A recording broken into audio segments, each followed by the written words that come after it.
Hi and welcome to the channel where we are roleplaying and storytelling in Crusader Kings 3. And we have a new king here, Askell, Starkardeson of Sweden. He is new to the throne and new to me, so as I said in the last episode, I've spent some time thinking about who he is and why he is who he is, so that I can reenact him and give his character justice. So let's take a look. He's a shy boy with a learning education that made him an astute intellectual, and I've got a decent understanding of why he became such a person. It's because his father, he was also a shy boy, and he was interested in learning and sagas and reading, and he had an event at the feast where he hid under the table because he wanted to be left alone, and he didn't want to partake in the gossip and the talking, and he hid there from people. But his father, our first character, when he saw this, he was also a learned man. He never really wanted to become a ruler, circumstances made him a jarl and then a king. He never really sought after this. He was a man who was trying to understand the world and learn more about philosophy and the gods and how people think and function and all that stuff. He was into learning. That's the short of it. But he became a jarl, he became a king, and he became a ruler, and he became the head of a great house. And he knew that his son would have to inherit him and become a ruler. And he knew that if you are a ruler, you need to deal with people. So he thought it better that Starkarder should focus on a diplomacy education and become a negotiator instead. So he forced Starkarder to abandon his pursuit of learning and understanding of philosophy and sagas, and instead become a diplomat. And he did alright with it. He became a charismatic negotiator, but it cost him. He became gluttonous and impatient because he was forced into this. So when his son, our current character, had the same event at the feast, Starkarder, he remembered what happened to him when he was a child. And he was, even though he had accepted his position and he respected his father and the choices he made for him, he kind of felt that you, my son, shall get to do what I never got to do. He encouraged him to keep his shyness and focus on his books and his reading instead of mingling with people like he was forced to do. So that's why King Askell here is shy. His vengeful trait also comes from events in his childhood. He had a childhood crush on I believe it was this woman, Gyridal, the daughter of the Jarl Hede here in Norway. When they were children, Askell here had a crush on her, and he was rejected, and he felt angry, and he was muttering whenever he saw her. He wanted revenge for it. That's why he is a vengeful person. So that tells me that he's someone who is sensitive, being scorned and rejected. He won't like that. If he's interested in someone and shows them affection and then they reject him or ridicule him, he will not forget this. He will be angry and vengeful for it. And then there's his cynical trait, who is that's really something that runs in the family. I created my first character myself in the character creator, and I made him cynical because I consider myself being a cynical, but not in the same way as the game interprets cynical. I believe it's because usually in game events, when there comes around mysterious stuff or religious stuff, you are in you are incentivized against it as a cynical. But cynical doesn't necessarily mean that you are an overly worldly or mundane person. I believe it's more like clear-sighted. Is that something you say in English? I hope it is. In Swedish it is. It's klarsynt. Directly translated, it's clear-sighted. I hope you know what I mean by this. It means that you are trying to see a thing or a situation as it is. It's like this, like the German philosopher Immanuel Kant. I'm by no means an expert on Immanuel Kant, but he had this das Ding an sich, the thing in itself. I believe it's translated. It's that if you're looking at something, a natural wonder or a piece of art, you should strive to see what the thing or what you see, what it really is in its essence, not what it has been made to be by people interpreting it and talking about it and gossiping about it or making up stories about it or religions around it. No, what is this that I'm looking at? What is it really in its essence, beyond the veils and all this stuff? That's kind of how I interpret cynicism. And Kant was considered, he's somewhere in between the French Enlightenment philosophers and the Romantic philosophers in Germany. I really should freshen up my philosophy, my history of European philosophers, shouldn't I? Before I get into them. Anyway, let's. What I was trying to say, it's like, for instance, if you're looking at a rainbow, it might be considered a romantic thing to do, to say that, oh, it's a sign of the gods, or there's a pot of gold at the end of it, and a cynic would say that no, it's just moisture in the air reflected, the sunlight reflected from moisture in the air.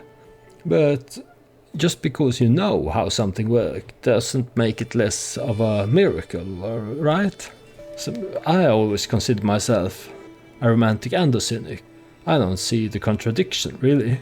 I could go on about this for hours, and I have done in essays and stuff, but it's so much easier to write things when you can consider your words and your thoughts in peace and quiet and don't have to concentrate on using your lips and your tongue and your vocal cords to formulate sounds, right? I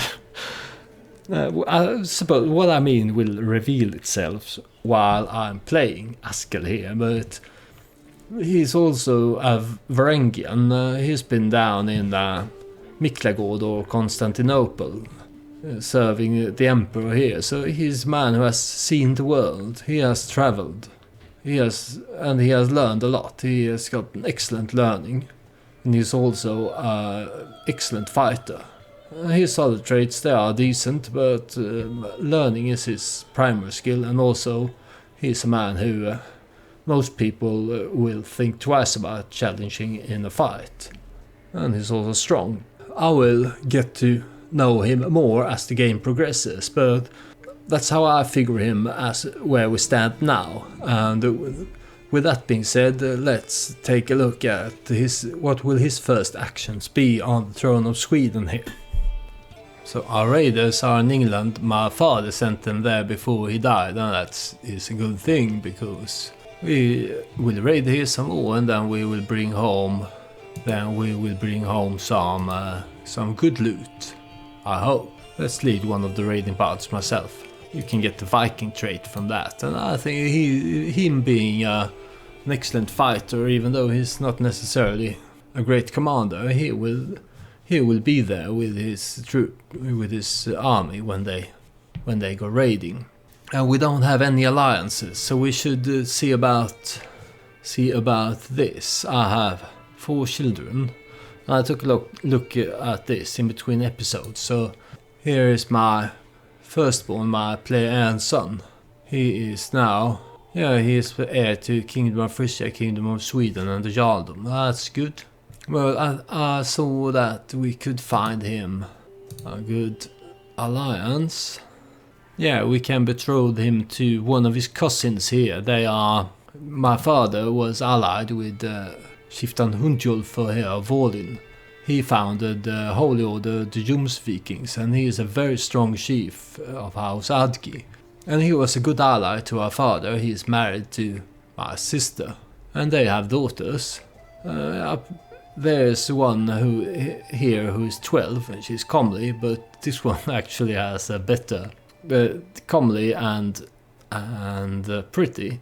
They are in the same tree. It's the congenital trait that makes you beautiful, and pretty is the better one. So let's betroth my heir to this 2-year-old instead of this 12-year-old. Although age-wise this is probably better, but hopefully my 9-year-old son here can wait for 7 years for this Voislava Outgi here. And this will give us an alliance with Skiftan of Volin. He has 3,000 men and he's a good ally. So let's get them betrothed. And then let's take a look at my other son here, Ketil. My father was also allied to House Ivading of Söderöja. They are a strong Norse house on the British Isles. And here they have Bodil Sörkvistdotter. She's a good match for my 6-year-old son Ketil there. So let's get the betrothal going there. For my daughters, there really weren't any great matches when I looked around. So I will tend to their marriages later when there are good matches for them. I also got some concubines. I got this Svanhilda here. She's really been passed around in the family. You say so many awful things when you play CK3 that I suppose that anyone watching this knows about games. But first she was married to my brother here, Jodmundo, and they married each other. And at the same time, I think he got typhus and he had a botched treatment and he died. So they probably never had time to consummate the marriage, so to speak. And my shameless father here, he took Svanhilda as his concubine because she is pretty. And now she is my concubine. So Svanhilda here, she's been sleeping with more corpse than anyone, I believe. I hope there's some kind of prize or medal or something like that for this. It's good on you, Svanhilda. You have good taste. You are sleeping with corpsmen. That's good for you. And then I found this Ingfrid the Örne. She was hanging around my court. She's a 19-year-old fecund woman, so she's my concubine as well. As a Norse pagan king, you kind of need to have concubines, or otherwise other people will think less of you. So there we are, we have some concubines. And as for my council, I went through that at the ending of the last episode. Here they are. Mayor is still the Dixgodi. My archpriestess down here, she's my chancellor. Here's Chiefess Asta Bursis girl of House Trolli, she's my steward. And this Vagn here, he's an amazing fighter and a great marshal, so he's my marshal. And here's this spy master. I still haven't figured out why my father trusted this man here with being spy master, food taster and champion.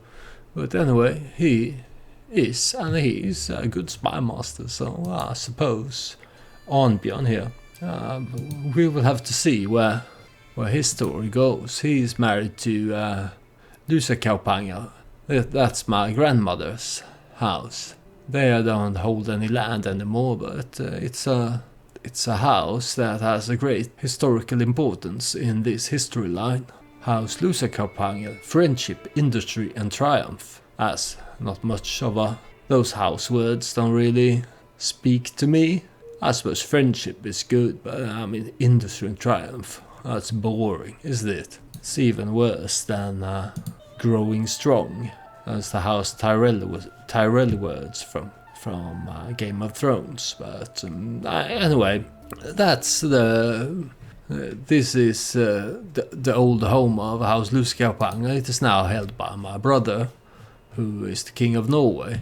I tried to ally him, but he won't do it because he also has claim on the Kingdom of Sweden. He has decently high opinion of me, but we will see about where we shall go with the Norway situation as the game progresses. There's also there's an independence faction here. It's Dutch Catholic populists. There's this. Why is the chief of Slupsk in this faction? I get why Duke Edward Rodolfsson of Holland is, because he's a Dutch Catholic, but this is my cousin. He is the son of Brage here.